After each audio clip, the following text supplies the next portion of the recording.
Le moniteur cardiaque dans la chambre 221 de l'hôpital St. Lucas à New Britain avait ce rythme régulier comme un métronome qui essayait trop fort d'être réconfortant.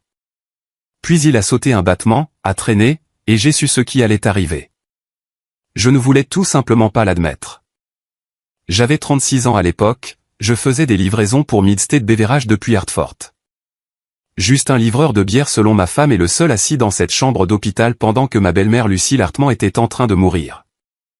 L'endroit sentait l'antiseptique et cette douce décomposition métallique que l'on n'oublie pas une fois qu'elle vous frappe au nez. Cette odeur qui dit que c'est le dernier arrêt.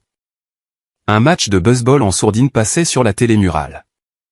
Pas de volume, juste des joueurs qui bougeaient comme des fantômes en boucle.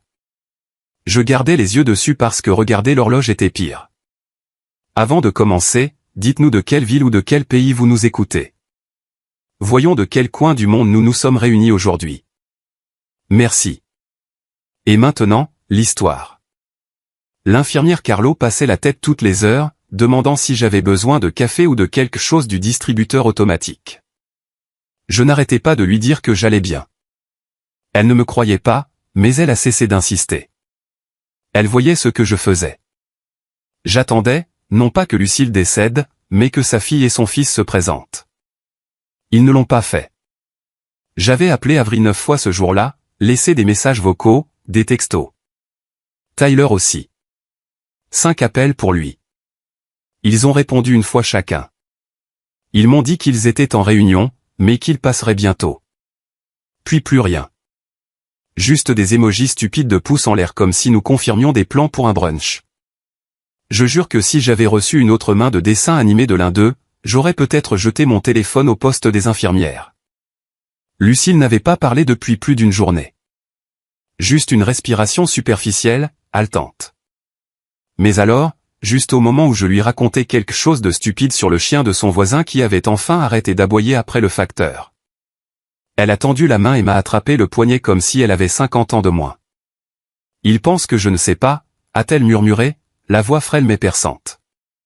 Je me suis penché, le cœur battant, et j'ai demandé ce qu'elle voulait dire. Elle a secoué la tête. N'appuie pas sur le bouton d'appel. Ses yeux se sont fixés sur les miens, soudainement plus clairs qu'ils ne l'avaient été depuis des jours. Avery et Tyler ne viennent pas. Ils ne venaient pas hier non plus. Sa main s'est resserrée. Il y a une clé pour toi. Garde-meuble, route 5, unité 193, Martinfeld. Seulement après. Seulement après quoi? Ai-je demandé. Elle n'a pas répondu tout de suite, me fixant simplement comme si elle mémorisait quelque chose. Puis elle a dit, promets-le-moi. J'ai hoché la tête. Ouais. D'accord. Je te le promets. Parce que quand une femme mourante demande, on ne discute pas. On ne demande pas de clarification. On dit juste oui et on espère comprendre plus tard. Carla est entrée juste au moment où le bip du moniteur s'est étiré en cette longue ligne fine qui ne finit jamais. Je n'ai pas bougé, je n'ai pas cligné des yeux, j'ai juste laissé la main de Lucille glisser de la mienne comme si c'était elle qui me lâchait. Carla a éteint les machines. Elle n'a pas dit « je suis désolé » ou quelque chose de doux comme ça. Elle s'est juste approchée, m'a tendu une enveloppe scellée avec mon nom écrit de la main nette et soignée de Lucille et a dit qu'elle avait eu de la chance de t'avoir. Je n'osais pas parler. Tout ce que j'aurais dit serait sorti de travers. Trop en colère, trop à vif. J'ai fourré l'enveloppe dans ma veste et je suis sorti comme si j'avais un endroit où aller. Je suis resté assis dans le parking pendant 10 minutes, la voiture en marche, les mains sur le volant, mais sans aller nulle part. Lucille était morte. J'étais le seul à m'être présenté. Je n'étais même pas marié dans cette famille par le sang. Et pourtant, c'est moi qui lui tenais la main. Je n'arrêtais pas de fixer l'entrée de l'ascenseur, me demandant si Avery demanderait même comment sa mère était morte, ou si elle demanderait d'abord si je me souvenais de récupérer le nettoyage à sec pour son dîner de clients. Je suis entré, j'ai laissé tomber mes clés dans le vide-poche, et je me suis assis à la table de la cuisine sans allumer la lumière. Juste la lueur tamisée sous les placards qu'Avery aimait pour l'ambiance. L'enveloppe de Lucille était rigide dans ma main, les bords tranchants comme si elle n'avait pas sa place dans notre maison.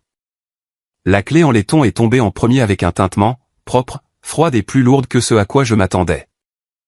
Elle avait une petite étiquette attachée avec « Logbox RT5, 193 » écrit en lettres capitales soignées de Lucille.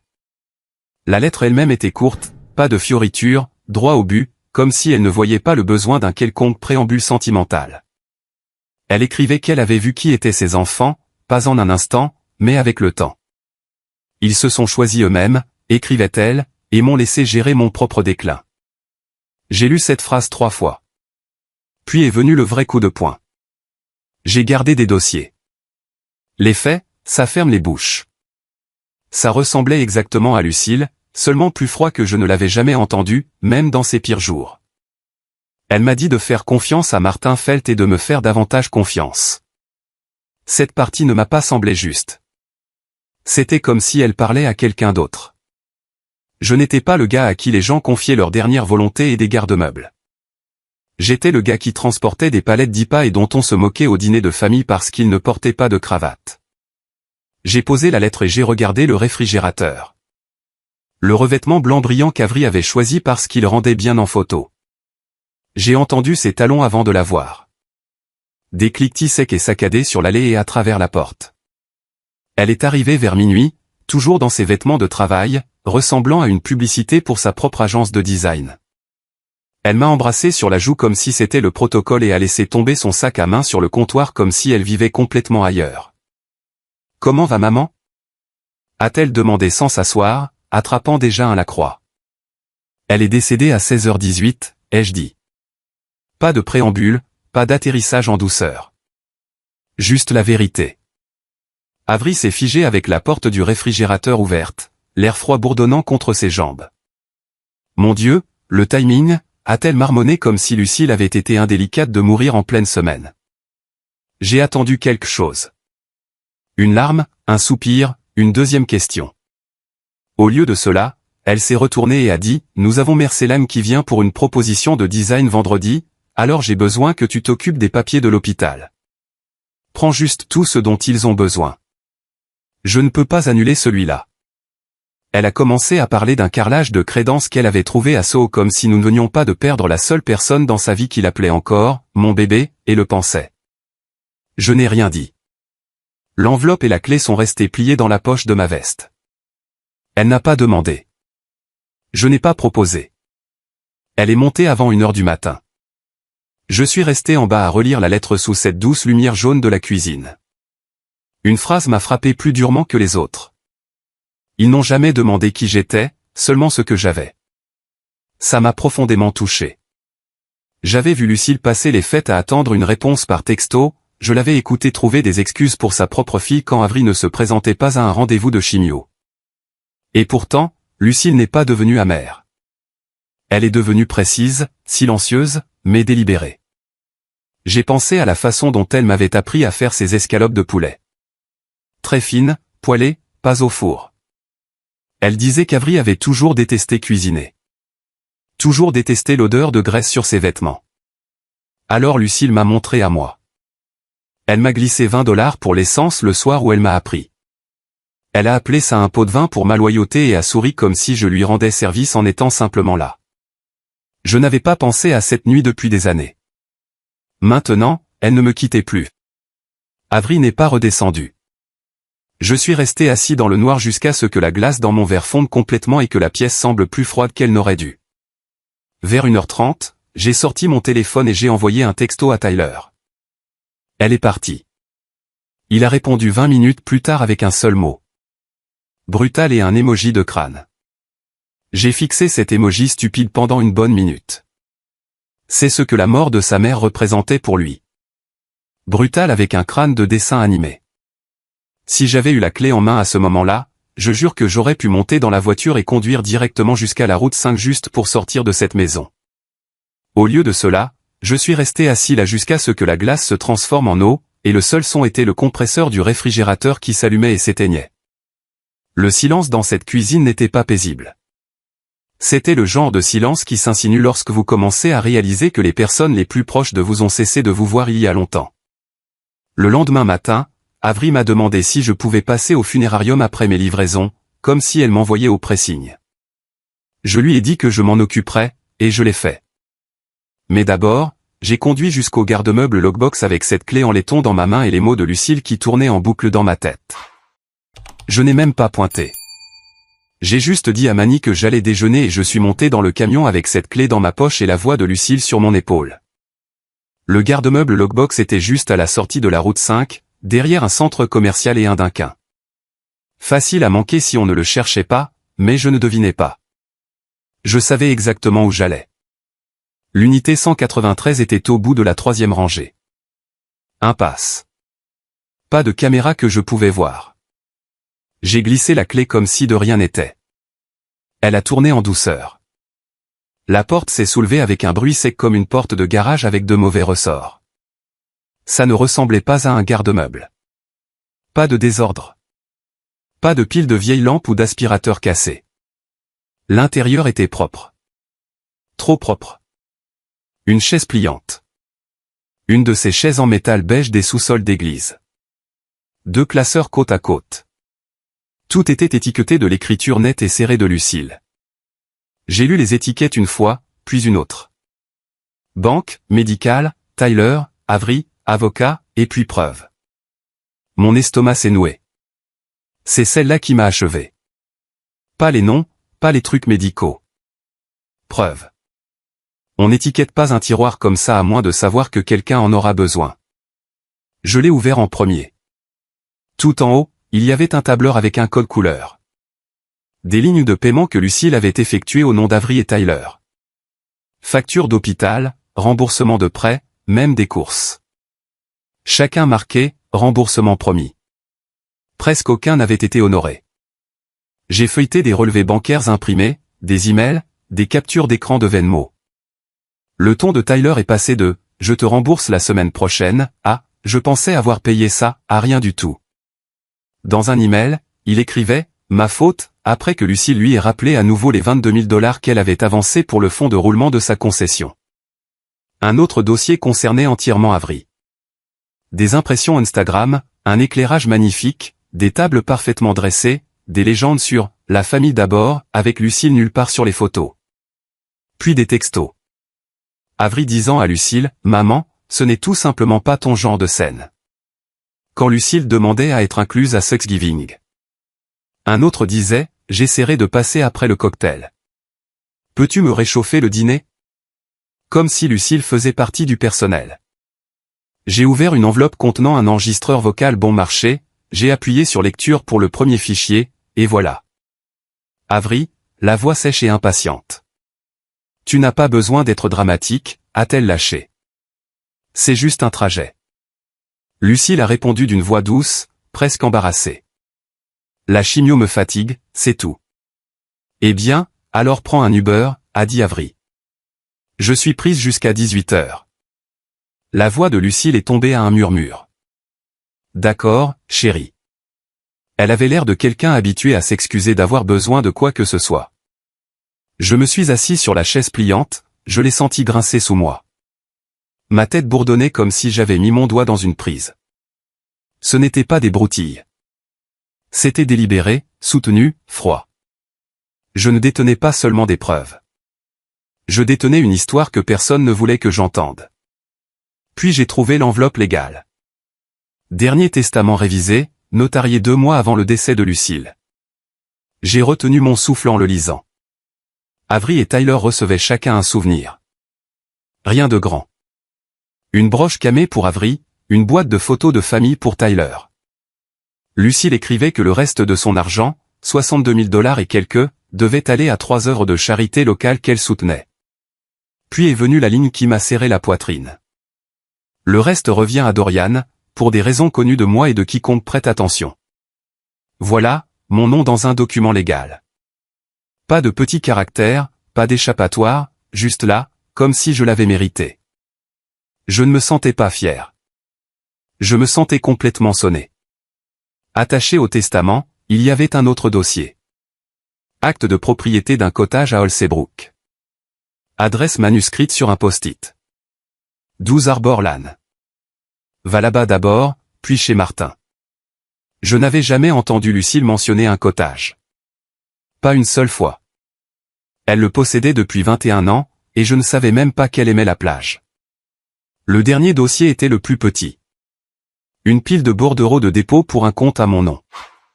Ouvert il y a 3 ans. Tous les 2 ou 3 mois, quelques centaines de dollars.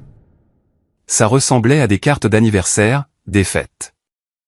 Avec le temps, ça s'était accumulé. Un peu moins de 8 000 $ maintenant. Le post-it sur le devant disait « Pour la colonne vertébrale de Dorian ». Je savais qu'il en avait une avant lui. Je me suis penché en avant, les mains sur les genoux, et j'ai fixé le sol. Du béton, frais, une légère tache d'huile près de la porte. C'était tout ce qui me maintenait ancré. Ce n'est pas comme ça que les héritages fonctionnent. Pas dans le monde réel. Pas pour des gars comme moi. Lucille ne m'a pas payé pour être bon. Elle a tout documenté parce qu'elle savait qu'il viendrait le réclamer plus tard. Et elle voulait que quelqu'un soit prêt. Elle avait fait de moi son plan de sortie propre. J'ai remis les documents en ordre, les ai glissés dans mon sac de livraison, et j'ai verrouillé l'unité comme si je scellais quelque chose de sacré. Je suis resté assis dans la cabine de mon camion pendant 1 minute, sans conduire, sans appeler personne.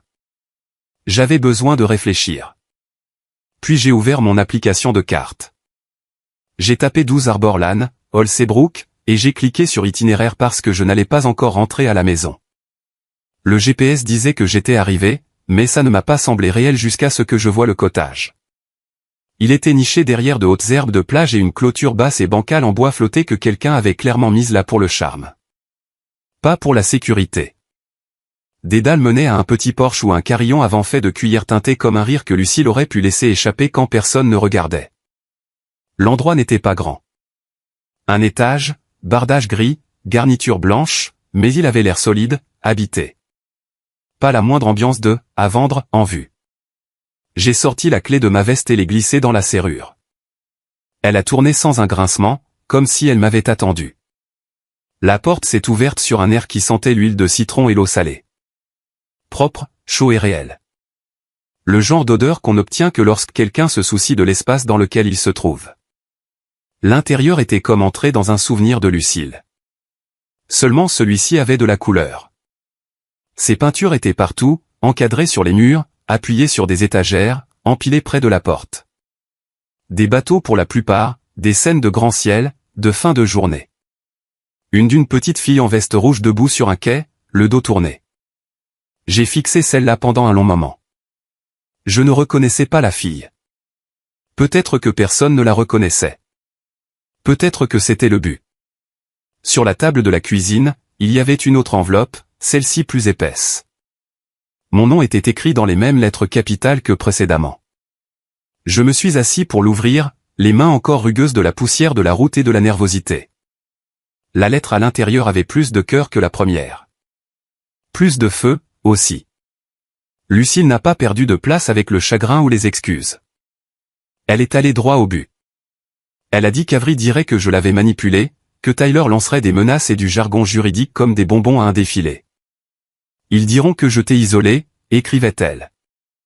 Mais ils étaient partis bien avant que tu ne t'assoies sur cette chaise d'hôpital. Elle a joint une lettre du docteur Ingrid Su, une évaluatrice de capacité, neuropsychologue, datée de 6 semaines avant son décès. Elle précisait qu'elle avait pleine capacité cognitive, aucun signe de coercition ou de délire, et qu'elle avait pris ses décisions avec une indépendance délibérée. Lucille avait clairement planifié chaque centimètre de cela, comme si elle savait exactement quel combat allait arriver. Plus bas dans la lettre, elle me disait que ce cottage n'était pas seulement à elle, c'était elle. Elle avant les traitements, avant la culpabilité, avant d'être le travail de quelqu'un d'autre à gérer. Cet endroit me rappelait que j'existais. Utilise-le pour la compagnie, pas pour te cacher. Cette ligne m'a touché. J'ai traversé l'endroit lentement, comme si en bougeant trop vite, je casserais quelque chose. Chaque pièce était chaleureuse, simple, pleine de petits signes que quelqu'un avait aimé y être. Pas d'appareil haut de gamme, pas de carrelage de designer, juste des poils en fonte, une couette décolorée par le soleil, et des piles de carnets de croquis près de chaque chaise. Le placard de la chambre contenait une chose qui m'a coupé le souffle. Une housse à vêtements. Je l'ai sortie, l'ai dézippée à moitié, et j'ai vu un blazer bleu marine suspendu parfaitement sur le cintre. Pas de film plastique, juste du tissu et du poids. Ma taille, pas d'étiquette. À l'intérieur de la doublure, il y avait un mot, épinglé à la couture avec une épingle de sûreté. Porte ça à la lecture. L'armure n'est pas réservée qu'aux soldats. Je me suis assis sur le lit et j'ai tenu le blazer comme s'il pouvait parler. Puis je me suis levé, je l'ai enfilé, et je me suis regardé dans le miroir en pied de l'autre côté de la pièce. Il n'était pas sur mesure, mais il n'en avait pas besoin. Il tombait assez bien pour me sentir comme une version de moi que je n'avais pas encore rencontrée. Pas le gars qu'Avry regardait avec mépris lors des dîners. Pas l'oublier. J'avais l'air de quelqu'un qui ne fuyait pas les choses difficiles, même si j'en avais toujours envie. Je suis sorti sur le porche et j'ai appelé Martin Felt. Il a répondu à la deuxième sonnerie comme s'il avait attendu. C'est Dorian Hartman, ai-je dit, la voix plus stable que je ne le sentais. Lucille m'a dit de vous appeler. Elle m'a dit que vous le feriez, a-t-il dit. Venez demain à 14h30. Apportez les documents et tout le courage qu'il vous reste. Je ne savais pas si je devais rire ou vomir, mais j'ai dit, je serai là. Et j'ai raccroché. Le soleil baissait lorsque je me suis promené dans le jardin. La pelouse était principalement du sable et de l'herbe clairsemée, mais le long de la clôture, il y avait un parterre surélevé à moitié construit, des barres d'armature dépassant comme des bras au milieu d'un travail. Un piquet se tenait au centre avec un sachet de graines de soucis attaché au sommet avec un élastique. Elle avait prévu de les planter ou avait prévu que je le finisse. Peut-être les deux. À l'intérieur, il y avait un petit bureau niché contre le mur près d'une fenêtre à la peinture écaillée. Un bloc-notes légal était posé au centre, toujours ouvert. Un stylo. Je n'avais pas l'intention d'écrire quoi que ce soit, mais je me suis retrouvé assis à regarder les lignes vides. Et puis j'ai écrit en grosses lettres capitales comme les siennes. Je n'aurais pas honte d'avoir été là. J'ai souligné 2 fois. Puis j'ai fermé le bloc-notes, j'ai accroché le blazer près de la porte d'entrée et j'ai éteint les lumières. Le bureau de Martin Feld se trouvait au 2e étage au-dessus d'un magasin d'appât, un bâtiment en briques avec des fenêtres étroites donnant sur le port. L'intérieur sentait le vieux vernis à bois et le papier. Des photos encadrées de goélettes bordaient les murs, un message silencieux. Je suis là depuis longtemps, et je ne me laisse pas impressionner facilement. Il s'est levé dès que je suis entré, la main tendue, une poignée ferme, les yeux vifs mais pas hostiles. Il a jeté un coup d'œil au blazer et m'a fait un signe de tête comme si nous comprenions tous les deux ce que c'était. Une armure.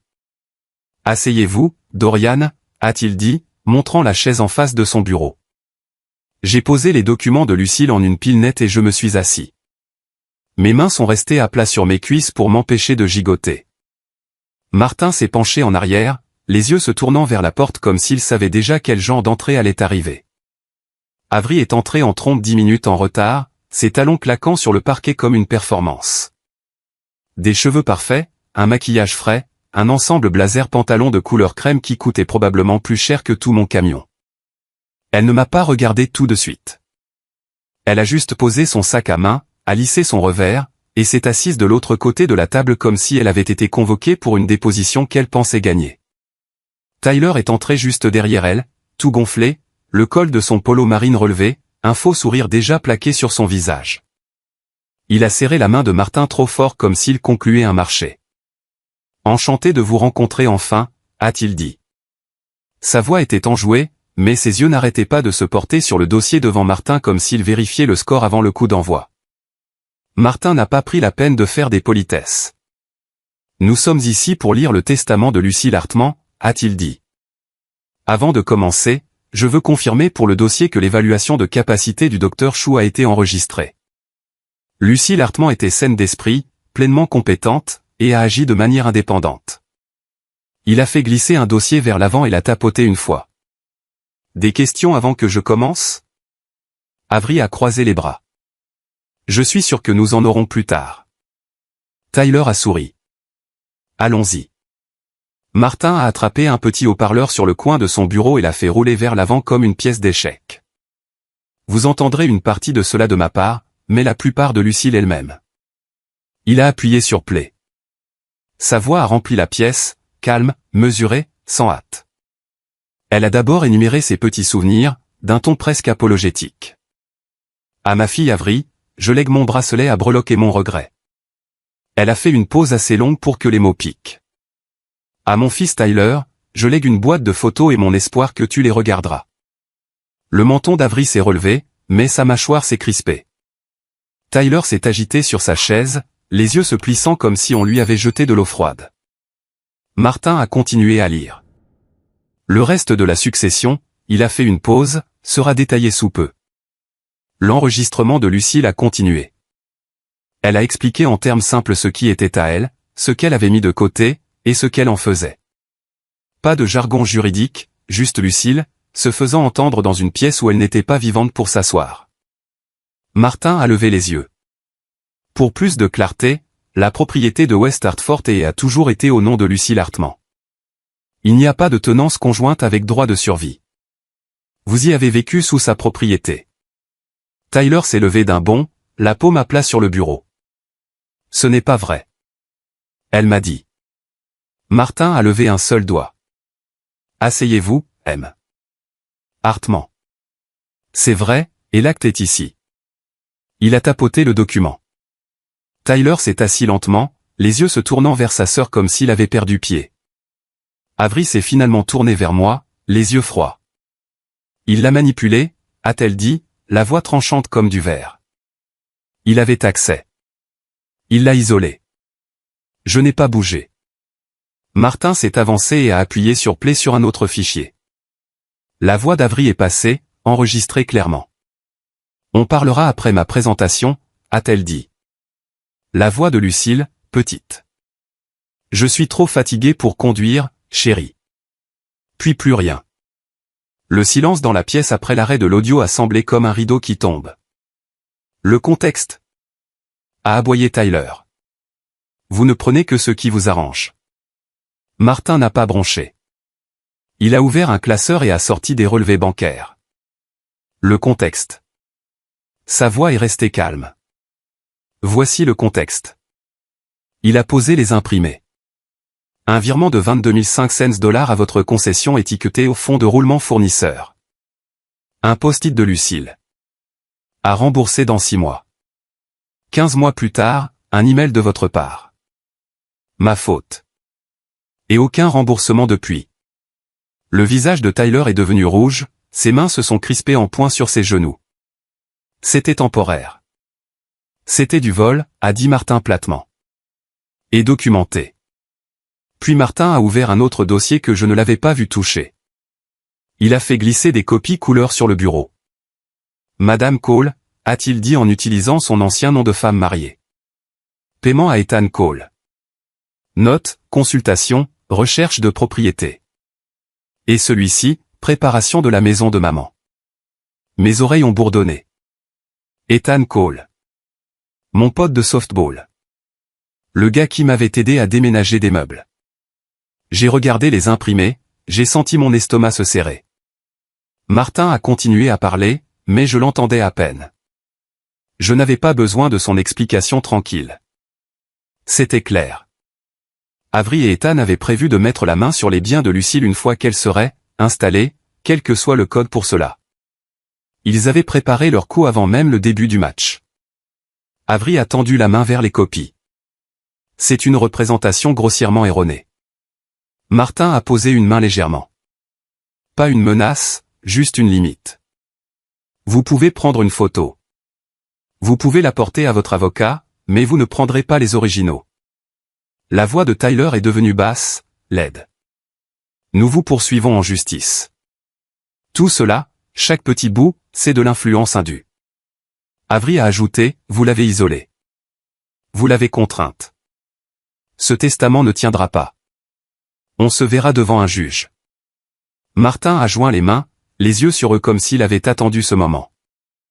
Si vous déposez une plainte, tout devient public, a-t-il dit. Chaque texto, chaque email, chaque enregistrement audio, chaque lettre médicale confirmant la capacité, tout. Il a laissé les mots en suspens. C'est votre décision, sachez juste le coup. La bouche d'Avery s'est ouverte, puis s'est refermée. Tyler a fixé le bureau comme s'il l'avait insulté. Aucun des deux n'a parlé. Martin n'a pas insisté. Il est juste resté assis, stable comme un homme qui avait le temps. J'ai senti le blazer sur mes épaules, lourd mais stable. Pour la première fois depuis la chambre d'hôpital de Lucille, je n'avais pas l'impression d'attendre que quelqu'un se présente. J'étais déjà là.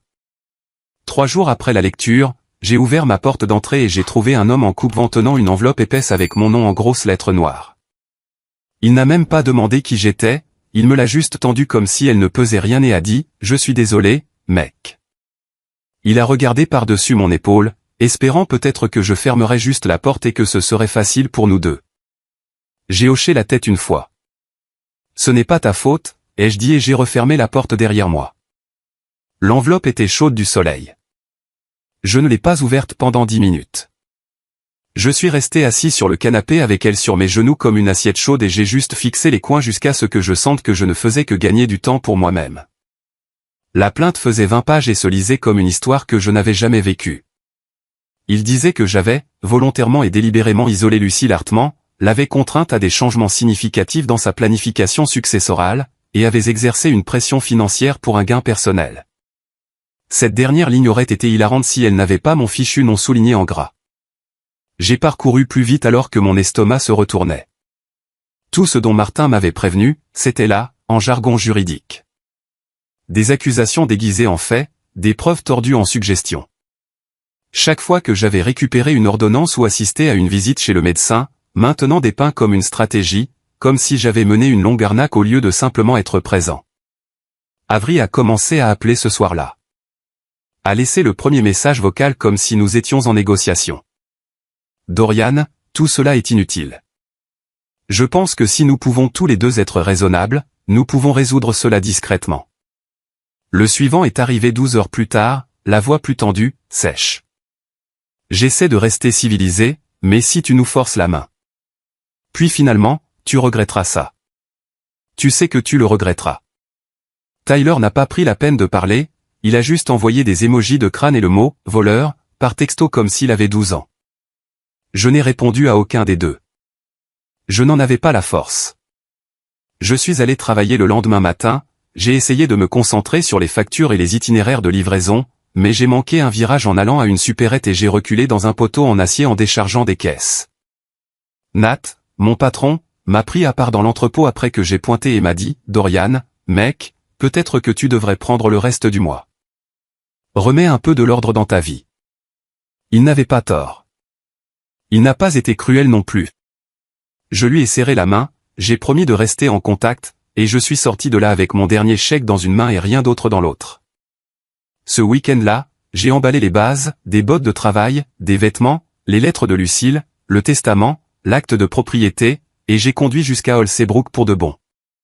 Pas de plan, pas d'annonce, juste un déménagement tranquille loin de la version de moi-même qui attendait que les gens changent. J'avais à peine défait mes valises quand le Hartford Chronicle a publié un article intitulé « Querelle de famille, le gendre d'une designer conteste un testament ». La photo était celle d'Avery souriante dans une robe bleu marine, pas la mienne. Je n'ai même pas eu une mauvaise photo. J'ai eu un nom dans le titre et tout un tas d'opinions d'étrangers. J'ai lu les commentaires jusqu'à ce que j'ai envie de jeter mon téléphone à travers la pièce. La moitié d'entre eux supposaient que j'étais un pique-assiette fauché qui s'était marié pour l'argent. Un type m'a traité de « croqueur de diamants avec une barbe de 3 jours ». J'ai arrêté de lire après ça. Les gens adorent les histoires compliquées qu'ils n'ont pas à régler. Le cottage était calme de la meilleure des manières. Pas de tic-tac d'horloge. Personne ne demandait si je pouvais aller au magasin ou renvoyer un fichier. J'ai trouvé les journaux de Lucille dans un bac en toile dans le placard à linge. Des dizaines d'entre eux. Des cahiers à spirale bon marché avec des autocollants de couleurs sur les côtés. Elle n'écrivait pas de poésie ou de longs essais, juste de petites choses. Mardi, l'ampoule au-dessus de l'évier a grillé. Dorian l'a réparée. Je n'ai pas eu à demander 2 fois. Café avec Rose. Elle a dit que mes cheveux étaient beaux. J'ai dit que c'était une perruque. Nous avons ri. Dîner. Escalope de poulet. Entendre le merci me manque toujours. Ces entrées ont débloqué quelque chose en moi. Celles qui m'ont le plus touché n'étaient pas sur ce qu'elle avait perdu. Elles portaient sur ce qu'elle avait remarqué et gardé pour elle. Dans l'un des carnets de croquis nichés entre les journaux, j'ai trouvé un diagramme qui ressemblait à un puzzle. Un dessin du jardin, des flèches de la vieille remise à un endroit marqué, studio, une autre vers un carré étiqueté, table à thé, puis vert, outils, puis, voisin sans rien à faire. Lucille avait dessiné un endroit avant même d'en avoir parlé à voix haute. J'ai commencé à l'imaginer, pas grand ou chic, juste un endroit où les personnes âgées qui étaient négligées pourraient venir réparer des choses, ou les casser, ou simplement s'asseoir avec une tasse de café léger et être rappelé.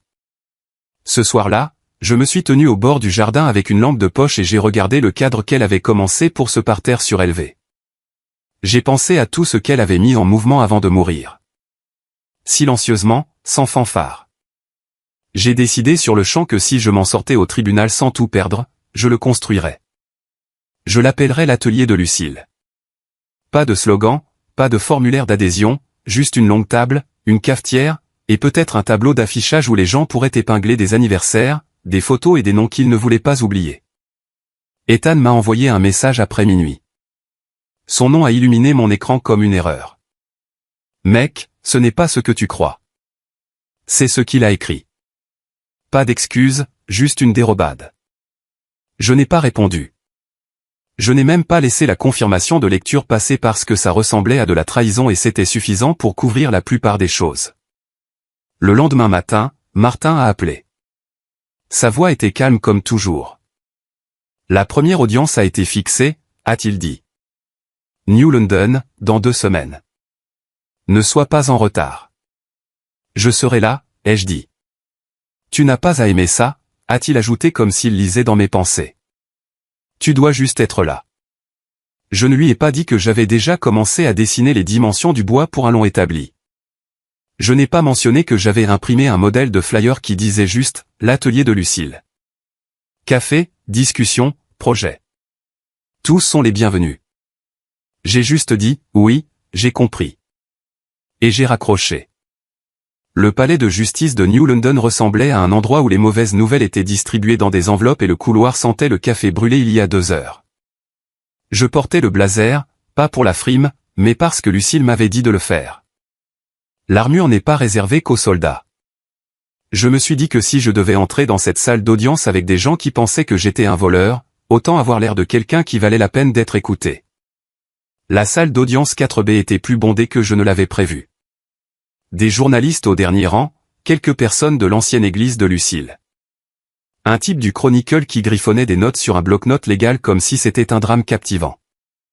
Pas la fin de la vie d'une femme traînée dans la paperasse.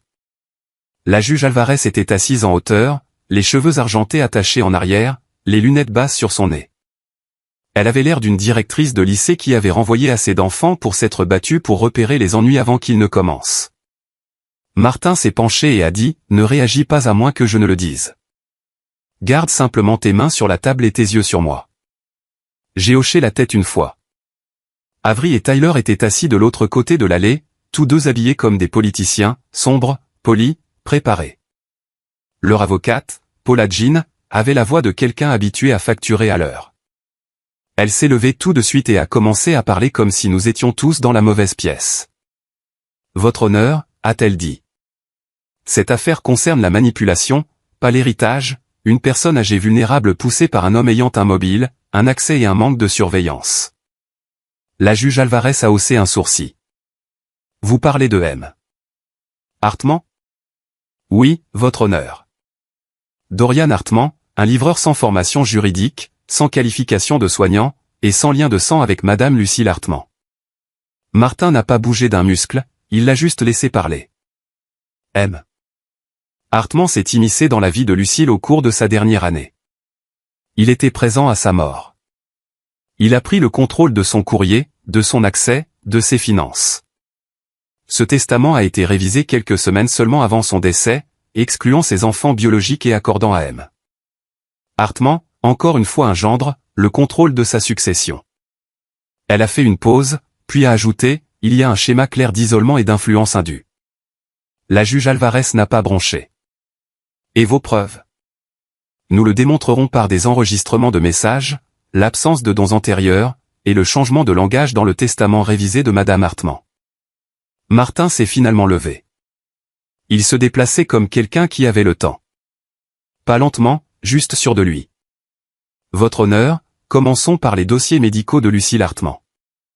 Voici un rapport du docteur Ingrid Chou daté de 6 semaines avant le décès de Lucille, confirmant sa pleine capacité et sa conscience, signé, attesté et notarié.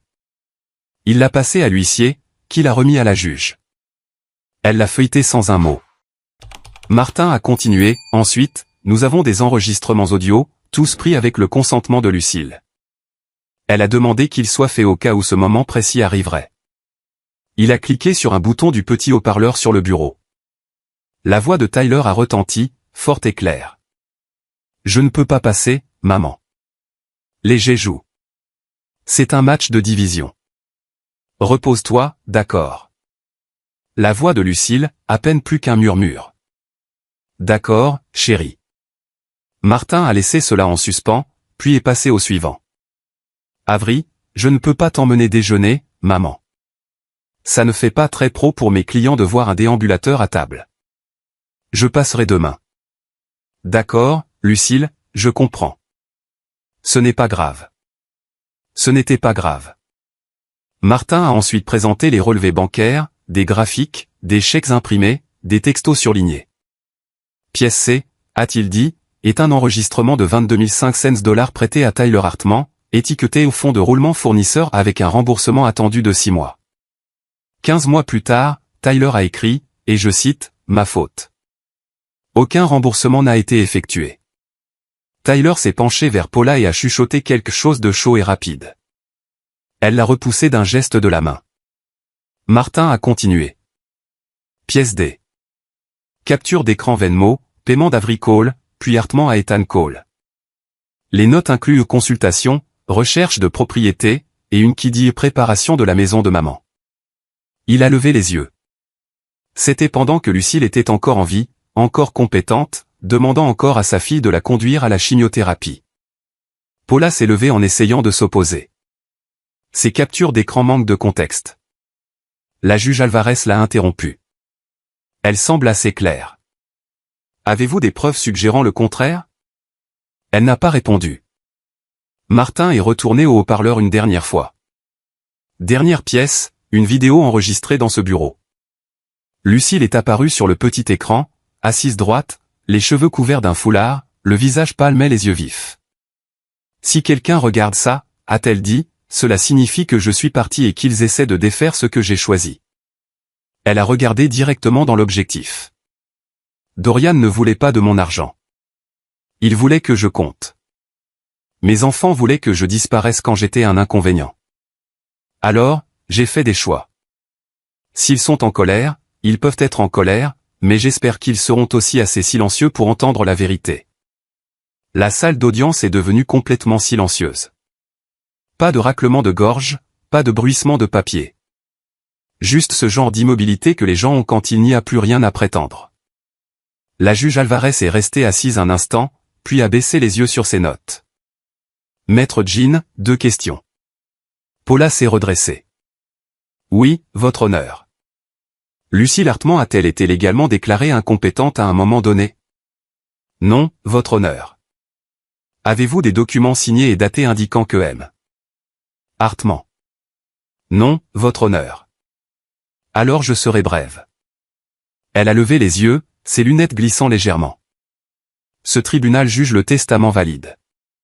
La capacité était saine. Aucune preuve de coercition ou d'influence indue. M. Hartman a agi dans le respect de ses droits légaux. S'il y avait une section dans le droit des successions pour la lâcheté filiale, je pourrais l'ajouter. Mais il n'y en a pas. Elle a frappé le marteau une fois. C'est terminé ici. À l'extérieur du tribunal, les appareils photo crépitaient comme des criquets. Tyler m'a frôlé sur le trottoir et a sifflé. Espèce de serpent. Tu nous as ruinés. Avery, debout près d'un journaliste, a dit assez fort pour les microphones. Il a instrumentalisé le deuil. C'est ce qu'il a fait. Je n'ai regardé aucun des deux.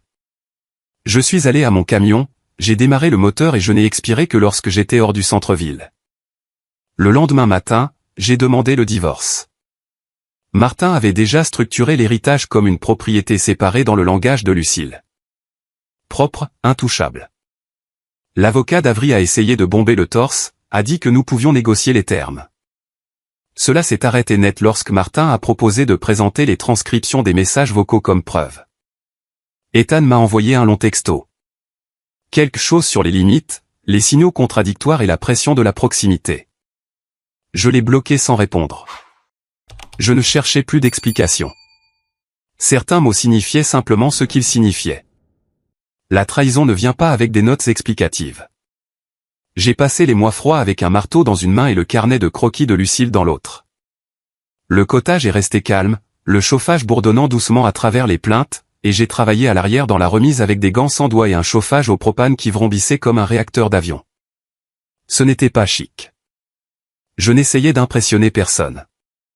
J'ai dégagé l'espace, réparé le toit et ajouté des étagères avec du bois de récupération de la décharge derrière la quincaillerie. J'ai construit un long établi avec de vieilles planches de cèdre et je l'ai mis à niveau avec des pièces de monnaie sous les pieds, comme Lucille le faisait quand une table chancelait. J'ai monté un panneau perforé, j'ai accroché des marteaux, des tournevis et un niveau sans bulle. J'ai acheté une cafetière à une brocante d'église pour 5 $ et j'ai installé un coin avec des tasses dépareillées et une boîte de sucre qui faisait des grumeaux dans le froid. J'ai trouvé 6 chaises pliantes chez Goodwill et j'ai frotté la rouille des charnières jusqu'à ce qu'elles arrêtent de grincer. Puis j'ai planté une pancarte manuscrite au bord de la route avec des clous de toiture. L'atelier de Lucille, café, discussion, petit projet, pas d'horaire, pas de prix, pas de promesse. Ce premier samedi, je m'attendais à le passer seul. Peut-être poncer un cadre photo ou réparer la poignée cassée de la porte arrière juste pour occuper mes mains. Mais vers 9h30, une vieille camionnette rouge s'est arrêtée lentement, en est sorti Walt Brigg, 71 ans, la barbe grise jusqu'à la poitrine et les mains comme de la corde tordue. J'ai entendu dire que tu pourrais avoir besoin d'une autre paire de mains calleuses, a-t-il dit, tenant une boîte à outils plus vieille que moi. 20 minutes plus tard, Mabel Esposito a frappé, tenant un plateau en bois fissuré et un paquet de biscuits au sucre. Elle m'a dit qu'elle avait été cantinière pendant 34 ans et que le bruit des gens lui manquait. Jean est arrivé en dernier. Il n'a pas dit grand-chose, a juste hoché la tête une fois, est entré et s'est assis près de la fenêtre avec un tabouret cassé et un bloc de ponçage comme si c'était déjà le sien. Nous avons passé 3 heures à réparer une chaise bancale que quelqu'un avait laissée près du bureau de poste, nous avons bu du café léger, parlé de rien qui faisait l'actualité. Mabel a raconté l'histoire d'un élève de 4e qui avait essayé d'échanger un plateau repas contre les clés de sa voiture. Walt m'a appris à épicer 2 types de cordes et à plaisanter en disant qu'un bon ne pouvait survivre à un homme mauvais. J'en ai pas parlé, mais il a ri une fois quand Walt a trébuché sur la rallonge, et ça comptait pour quelque chose. Quand Mabel est partie, elle m'a serré fort dans ses bras et a dit « Je n'ai pas utilisé mes mains de tout l'hiver ». Ça m'a marqué plus que je ne l'aurais cru. Le samedi suivant, 5 personnes sont venues. Celui d'après, 8. En avril, nous avions 12 habitués. Certains apportaient des outils, d'autres des chaises. La plupart apportaient des histoires et des choses qui avaient besoin d'être réparées. Des lampes, des cadres cassés, une vieille boîte à bijoux avec une charnière cassée. Les gens apportaient ce qu'ils avaient.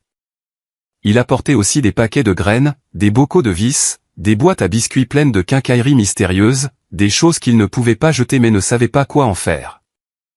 Je gardais un carnet sous la cafetière et j'écrivais des lignes quand je me souvenais de le faire. Jean a poncé une planche comme si elle l'insultait. Walt m'a appris une meilleure façon de nouer de la ficelle. Mabel a dit que ses articulations lui faisaient moins mal quand elle riait. Le Hartford Chronicle est revenu pour un article de suivi.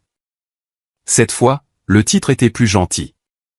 Un gendre construit un endroit que sa belle-mère aurait adoré. J'ai encore grincé des dents en le lisant, mais l'article n'était pas mauvais. Il citait Walt disant « Ce n'est pas une thérapie, mais ça marche ». Mabel a dit que nous avions le meilleur café du littoral, ce qui était un mensonge éhonté, mais elle l'a dit avec un sourire. Des appels ont commencé à arriver d'autres villes, Groton, Killingworth, même un de Providence, demandant comment démarrer quelque chose de similaire. Je n'avais pas de kit ou de processus. J'ai juste dit, commencez avec une table, puis écoutez. Un mercredi après-midi, Avri s'est présentée. Elle s'est garée dans le gravier comme si elle était en retard pour un appel Zoom. Pantalon de ville, manteau ajusté, cheveux parfaits, des talons qui n'avaient rien à faire près de la terre. Je l'ai rencontrée à mi-chemin de l'allée. Je suis venu faire amende honorable, a-t-elle dit. L'amende honorable commence par la vérité, ai-je dit. Pas par des séances photos. Elle a regardé par-dessus mon épaule vers l'atelier. J'ai juste pensé que je pourrais peut-être faire partie de l'histoire maintenant. J'ai hoché la tête lentement.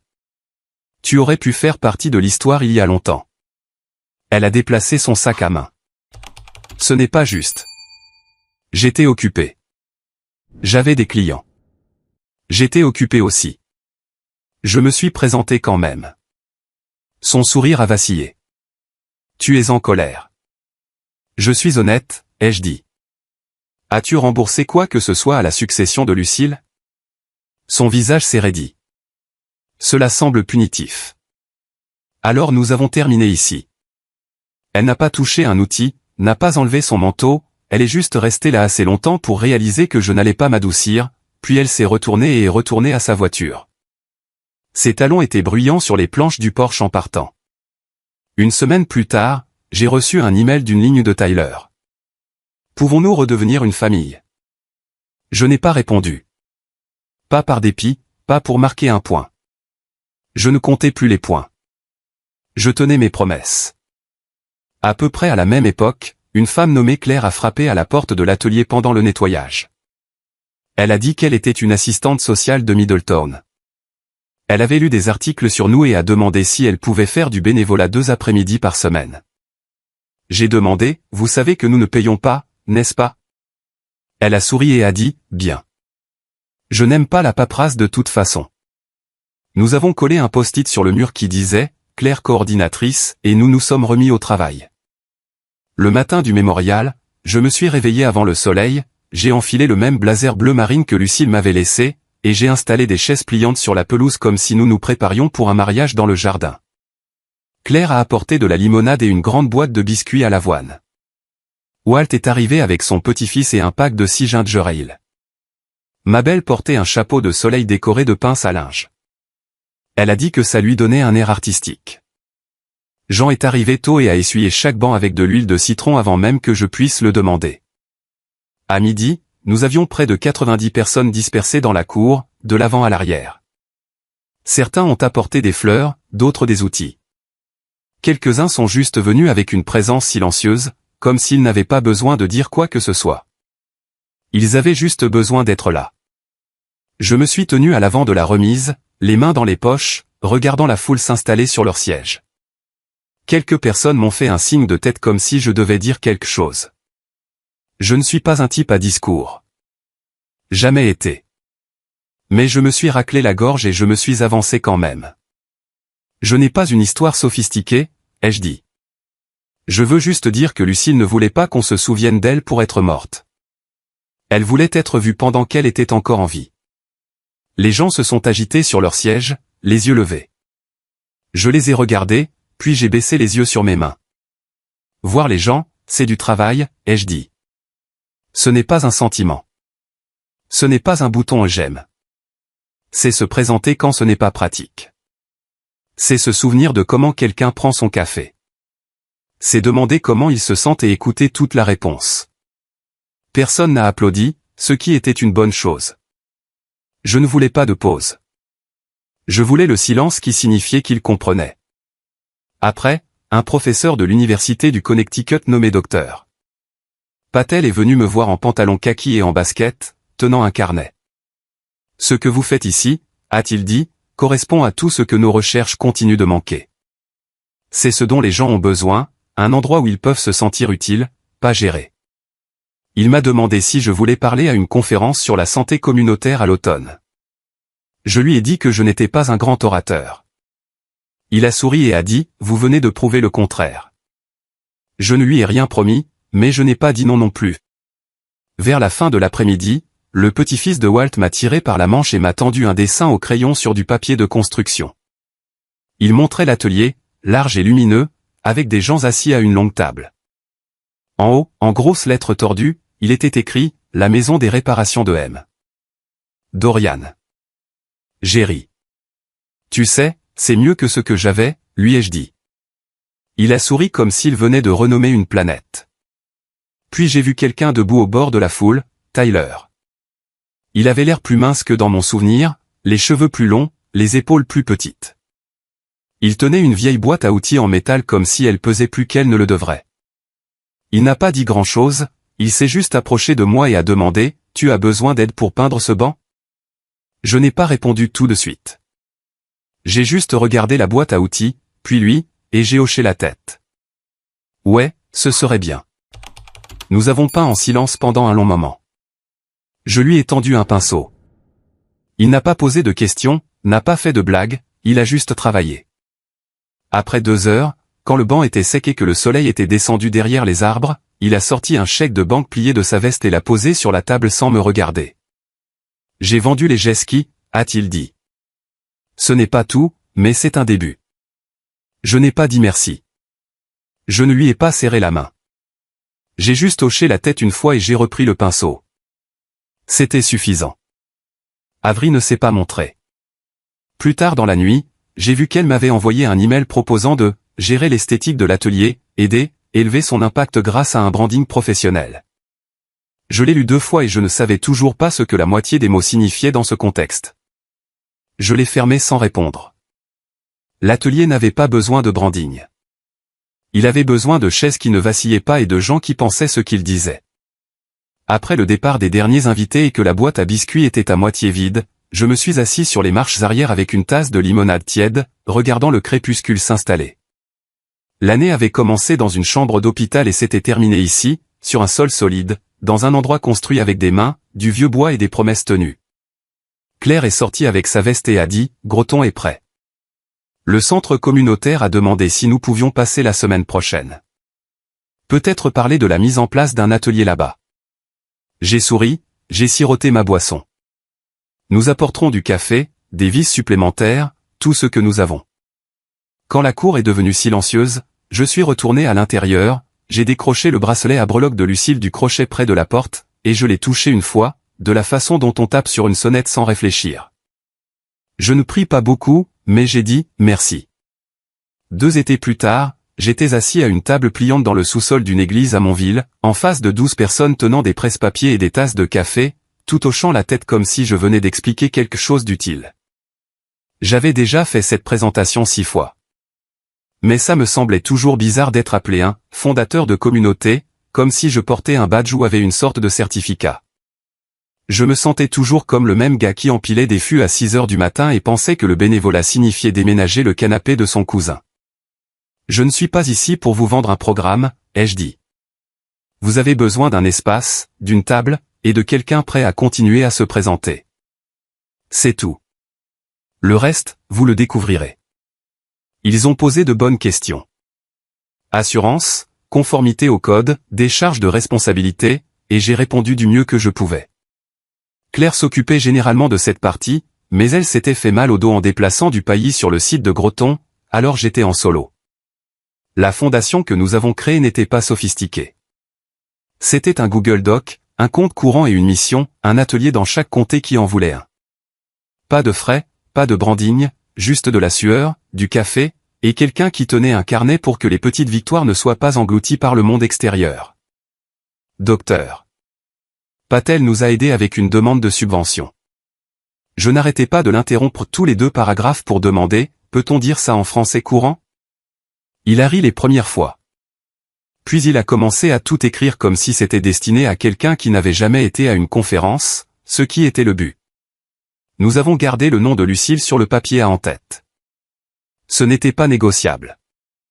Une nuit de mai, j'ai reçu un appel d'un numéro du Vermont.